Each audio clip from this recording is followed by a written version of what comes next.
श्री सद्गुरुदेव भगवान की जय। जो नर होई चराचर द्रोही, आवा शरण सभयत की मोही। तजि मद मोह कपट छल नाना, सद्य करहूँ तेहि साधु शमन। बोलिए श्री सद्गुरुदेव भगवान की जय। गीता में भगवान ने कहा, अपि चेत सुदुराचारो भजते माम अनन्य भाग, साधुरेव स मंतव्य सम्यक व्यवसितो ही सह।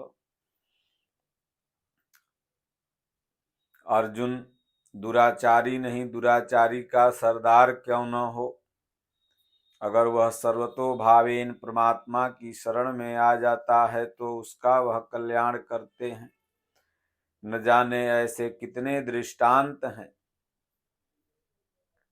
सनातन संस्कृति में, मानवता संस्कृति में, विश्व के इतिहास में, कि उनका जीवन अगर देखा जाए तो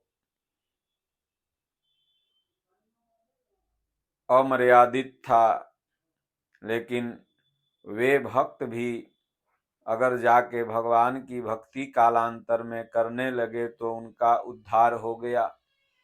इसी परिप्रेक्ष्य में सूरदास जी का नाम सब लोगों ने सुना होगा। सूरदास तो भारत में बहुत संत हुए, लेकिन ये सूरदास जो हैं प्रमुख सूरदास यही हैं। इनकी कहानी जो है इस तरह से है कि यह बचपन से सूरदास नहीं थे, बचपन से आंख वाले थे। तमाम ऐसे महात्मा हुए जो बचपन से सूरदास हैं, भजन किए और भगवान को पार हो गए। लेकिन ये सूरदास जो हैं, जिनकी चर्चा पूरे विश्व में, भारत में होती है, भगवान की नगरी में रह के आपने भजन चिंतन किया, लेकिन इनका पूर्व काल का जीवन थोड़ा अमर्यादित था, लेकिन भगवान ने भी इनको अपनी शरण में रखा, तार दिया, क्योंकि सर्वतो भावेन सूरदास जी प्रभु की शरण में हो गए। तो आइए थोड़ा हम लोग इनकी कहानी, इनके पूर्व चरित्र और फिर भक्ति चरित्र तक कैसे पहुँचे। सूरदास के तमाम पद और दोहे भी बचपन में स्कूलों में पढ़ाए जाते हैं, आज भी कई स्कूलों में पढ़ाए जाते हैं, जो संस्कारी स्कूल हैं, जो सनातन संस्कृति को मानने वाले हैं। जो मॉडर्न हैं ये सब थोड़ा गीता, रामायण, सूरदास के दोहे ये सब निकाल दिए ताकि सनातन संस्कृति को धीरे धीरे नष्ट किया जाए, अपनी सभ्यता इसमें भरा जाए। तो सूरदास जी धनवान थे, और धनवान व्यक्ति के अंदर कुछ गुण होता है तो कुछ दोष भी होते हैं। शादी विवाह आपका हो गया था, लेकिन थोड़ी सी वेश्यावृत्ति में आपका मन लग गया था। सूरदास जी के पास धन था, वेश्या जो थी वो सोची, क्योंकि वेश्याओं को आपसे प्रेम नहीं होता है, आपके पास जो संपत्ति है, धन है, उससे उसको प्रेम है। और यह बात शायद वेश्यावृत्ति करने वाले लोग समझ नहीं पाते हैं। उनकी झूठी चुगली बातों में फंस करके अपना तन, मन, धन, यौवन सब न्यौछावर करके बाद में पछताते हैं। सूरदास जी भी शायद इस बात को नहीं समझ पाए। सूरदास तो नाम बाद में उनका पड़ा। जब भगवान की भक्ति करने लगे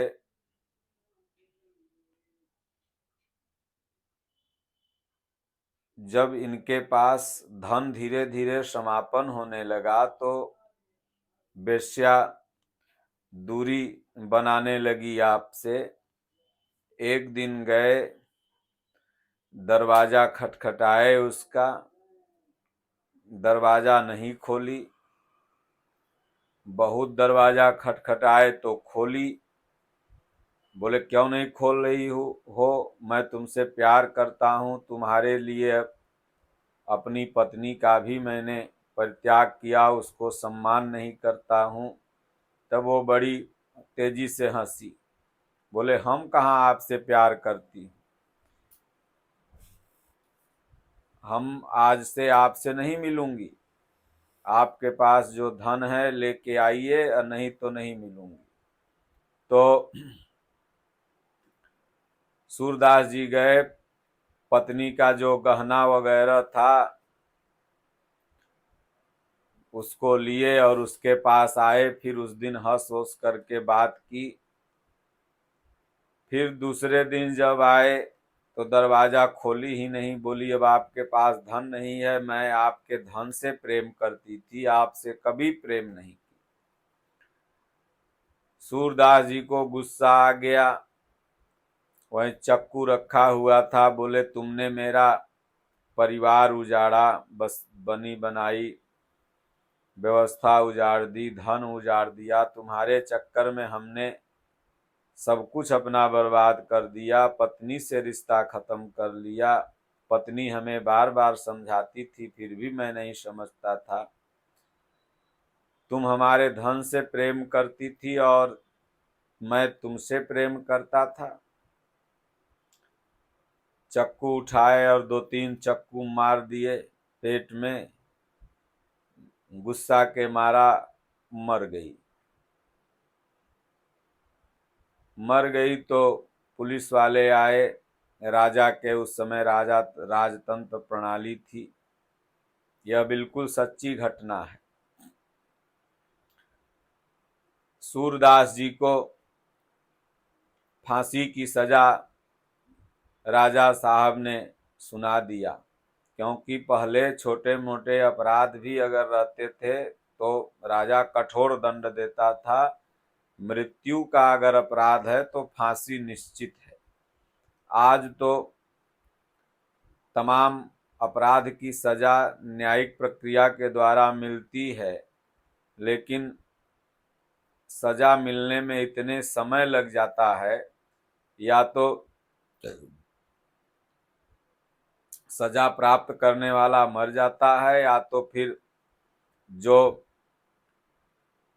न्याय चाह रहा है वही मर जाता है, या तो समय के बहुत बाद एक न्यायिक प्रक्रिया के हिसाब से किसी भी पक्ष को न्याय मिल पाता है। लेकिन पहले ऐसा नहीं था, पहले तुरंत दंड। तो सूरदास जी को फांसी की सजा हो गई। कल फांसी होने वाली है।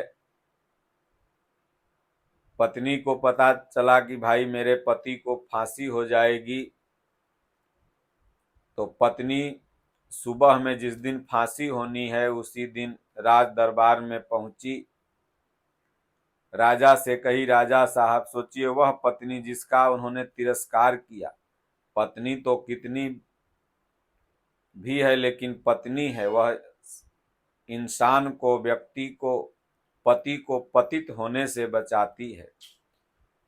पत्नी गृहस्थ जीवन में आपका साथी है।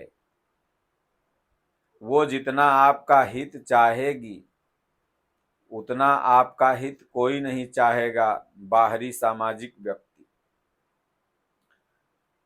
अगर आपकी धार्मिक पत्नी है, वास्तविक पत्नी है, आपको चाहने वाली पत्नी है, तो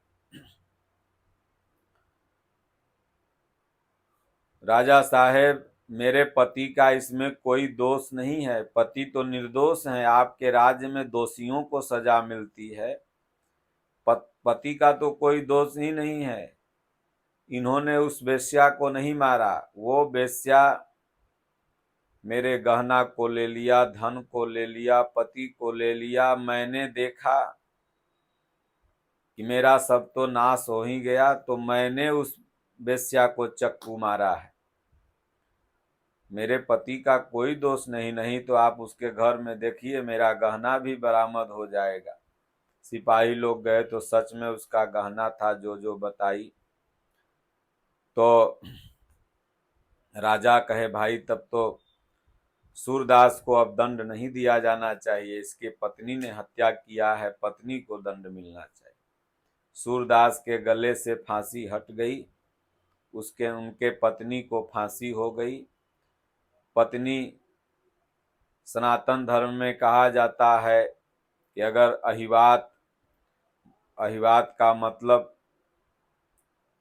सिंदूर लगा करके पति के जिंदा जी मरती है तो उसको वैकुंठ होता है। सौभाग्यशाली होती है जो अहिवात मरती है। पत्नी चली गई, बेचारी। सूरदास सोचने लगे कि आखिर में भगवान ने हमें बचाया क्यों, हमारे तो गले में फांसी पड़ गई और हम इतने पापी थे, इतने निकृष्ट थे। जौनर होई चराचर द्रोही, चराचर का समझ लीजिए द्रोह कर रहे थे, पर स्त्री गमन कर रहे थे, और फिर भी नारायण ने बचा लिया। पत्नी मर गई, कोई जरूर कारण होगा। आए घर पर, घर लगे कि उनको काटने दौड़ रहा है, घर में तो कुछ था नहीं, सब खत्म हो चुका था।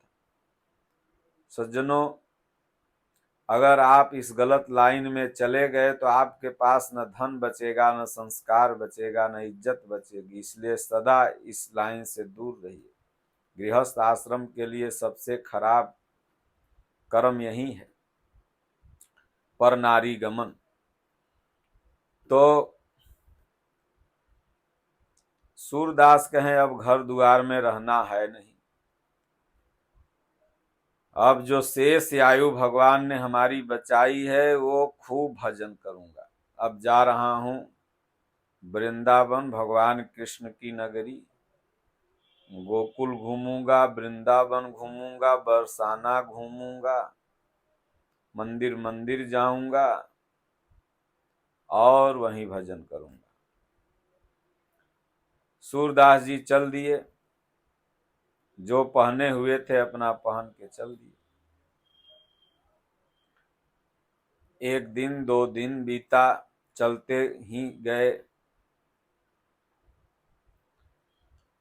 रास्ते में एक सेठ जी थे, जैसे आप बाबा धाम वगैरह कहीं भी जाते हैं, तमाम सेठ लोग, भक्त लोग होते हैं जो खिलाते पिलाते हैं। उसी तरह वृंदावन की सीमाओं के थोड़ा पहले थे, तो जो भी वृंदावन की तरफ तीर्थ यात्री जाते थे तो सेठ जी का नियम था कि उनको खिलाते थे, रखते थे, सेवा करते थे, फिर सुबह दक्षिणा वस्त्र इत्यादि दे के विदा कर देते थे।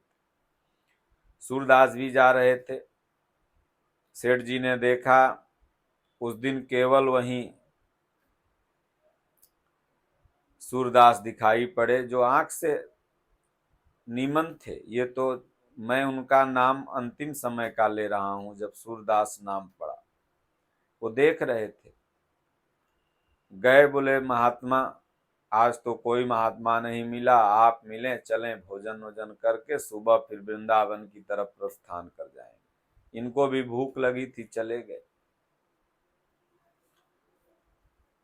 गए, भोजन वोजन किया। सेठ की पत्नी बहुत सुंदर थी, तो जो व्यक्ति कुकर्मी होता है उसकी नजर उधर ही जाती है। अब सूरदास को मन में पाप सवार हो गया। सेठ को बोले कि भाई तुम्हारे यहाँ भोजन तभी करूंगा जब तुमको तुम्हारी पत्नी खिलाएगी अपने हाथ से। सेठ सोचा हो सकता है भगवान कृष्ण ही परीक्षा ले रहे हो मेरे भक्ति की। कहा ठीक है, इसमें क्या है, पत्नी मेरी खिला देगी आपको।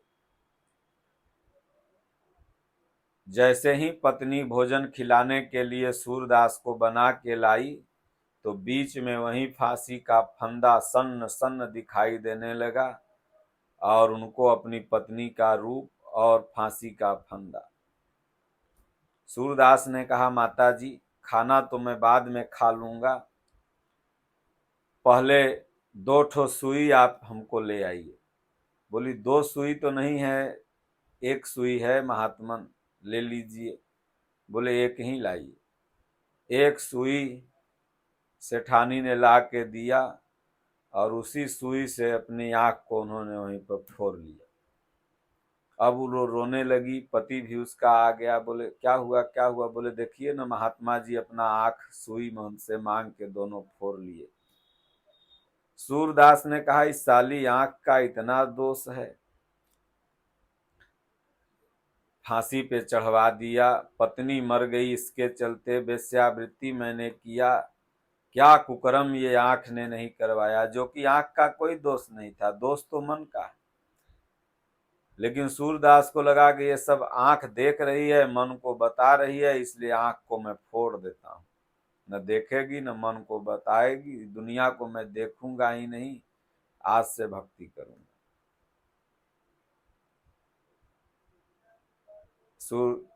सूरदास की आंख फूट गई, सूरदास हो गए उस दिन से। सब लगे कहने रे महात्मा जी आप मेरे ही घर में अपना आंख फोड़े, पाप लगा। बोले नहीं मैं तो महात्मा 3 दिन से हूँ, 3 दिन के पहले बहुत पापी था। सारी कहानी सेठ को बताया और सूरदास वहां से चल दिए। अब जन्म के अंधा होते, जन्म के अंधा लोग बहुत तेज होते हैं, वो टोट आ करके नोट पहचान लेंगे, चल देंगे और आदमी के आवाज से पहचान लेंगे फलना बोल रहे हो। जो जन्म से अंधा है, क्योंकि उनकी आंख फूटी हुई है तो दिमाग और कान ये 2 सेंसर ज्यादा मजबूत हो जाते हैं। लेकिन ये जन्म से अंधा तो थे नहीं, ये तो 2 घंटा पहले अंधा बने हुए थे। अपना टो के वो लकड़ी दे दिया, आंख से खून पानी गिर ही रहा था। उस समय दवाई बैंडेज तो था नहीं। अपना देखे कि अब जो भी 10 दिन 5 दिन जिएंगे अब कृष्ण भगवान का ही भजन करेंगे।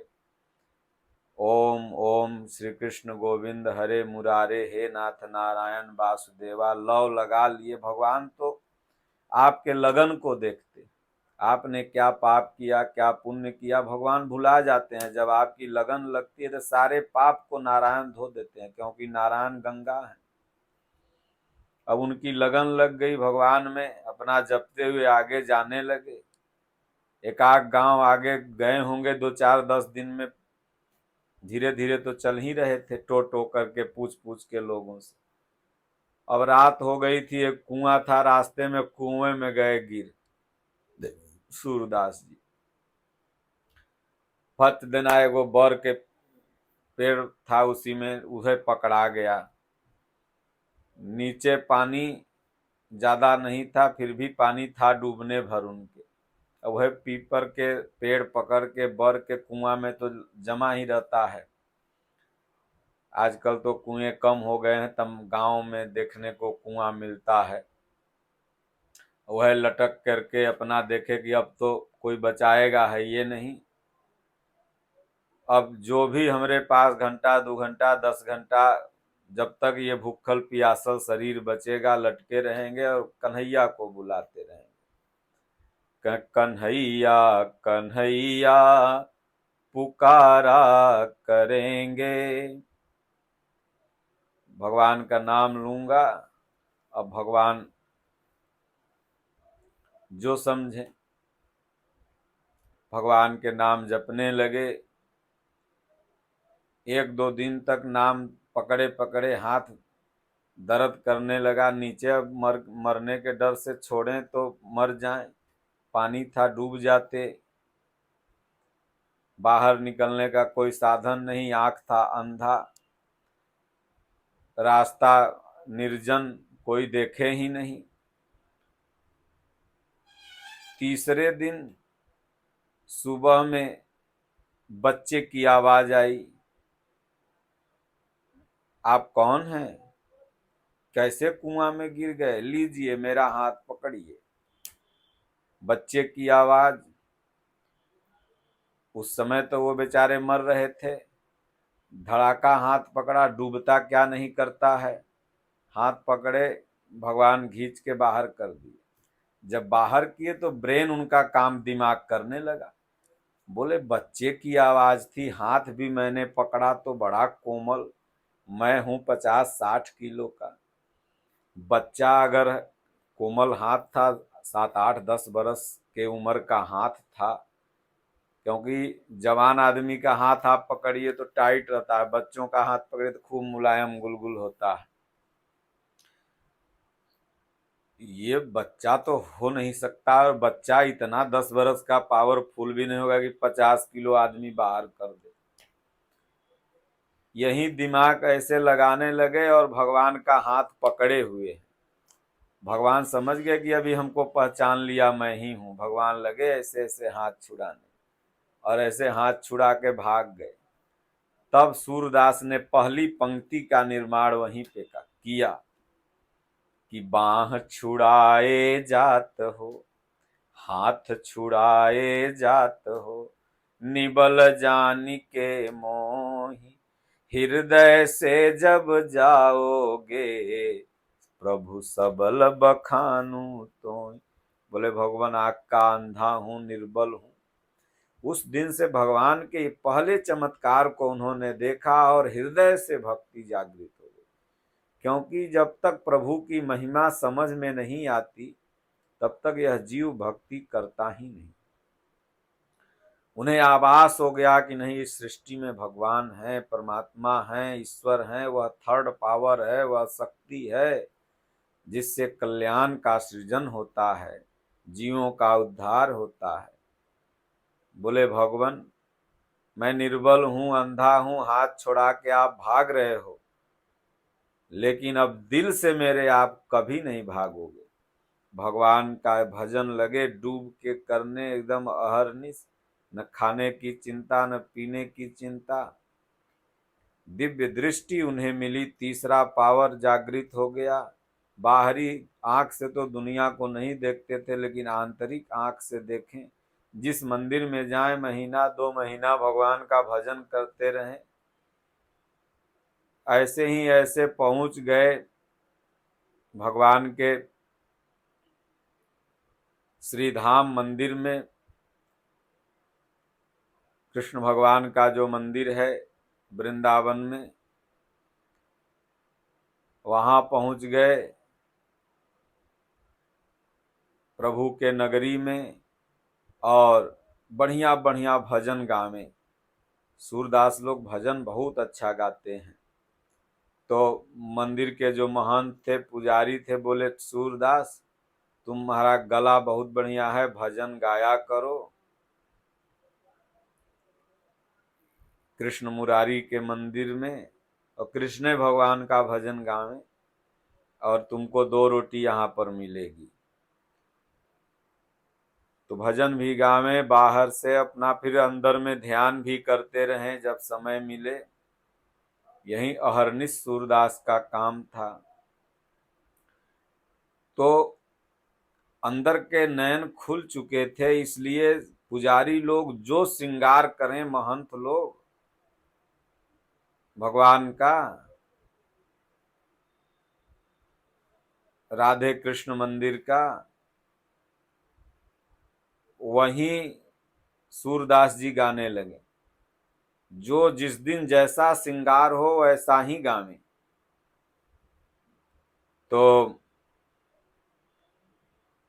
पुजारी लोग कहा कि सुरवा देखता है, एकर आंखों फूटल नहीं है, हम लोग जो श्रृंगार करते हैं वही गाता है, ये कैसे हो सकता है। आज हम लोग देखते हैं, अगर ये अंदर से देखता होगा तो हम लोग भगवान को नंगे छोड़ देते हैं तो जान जाएगा। अगर ये बाहर से देखता होगा तो आज हम लोग देखें कि यह क्या गाता है। तो उस दिन पुजारी लोग भगवान को बाल रूप में ही छोड़ दिए, मुख में लगा दिए दही माखन, और जैसे बसुड़ी दे दिए, सब दे दिए, भगवान दिगंबरे अपना हैं। उस दिन सूरदास गाने लगे, आज बने हरि नाई नंगा, हाथ में माखन नित करत उछंगा, आज बने हरि नाई नंगा। कि आज भगवान हरि हमारे नंगा हैं, दिगंबर हैं, और हाथ में माखन है, कमर में पैजनी और उछंगा अपना नाच रहे हैं। प्रभु आज बने हरिनाई नंगा। भगवान का जो रूप बाहर रहता था वही रूप उन्हें अंदर दिखाई पड़ता था। सब पुजारी लोग समझ गए ये तो महात्मा है, महापुरुष हैं, ये गुप्त वेश बना के अपना भजन कर रहे हैं। उस दिन से सूरदास जी का और सम्मान बढ़ गया। तो पूर्व में आपने क्या कर्म किया है, नहीं किया है, भगवान इसका ध्यान नहीं देते हैं। अगर आप सर्वतो भावेन अपि चेत दुराचारो भजते माम अनन्य भाग, भगवान ने कहा दुराचारी नहीं, दुराचारी का सरदार क्यों न हो, वो सर्वतो भावेन अगर मेरी शरण में आ जाता है तो मैं उसे तार देता हूँ। ऐसे हजारों उदाहरण, इसलिए जबई से चेतई तबई से सुधरी, जन्म के उघरी जन्म के उघरी। सूरदास जी सूरदास हो गए। सूरदास की कवितावली, दोहावली, पद आज भी गाए जाते हैं। तो इसलिए निष्ठा पूर्वक भक्ति करना चाहिए, कुकर्मों से जीव को बचना चाहिए। ये तमाम दुष्कर्म जो हैं ये आपको नष्ट कर देते हैं। बोलिए श्री सद्गुरुदेव भगवान की जय।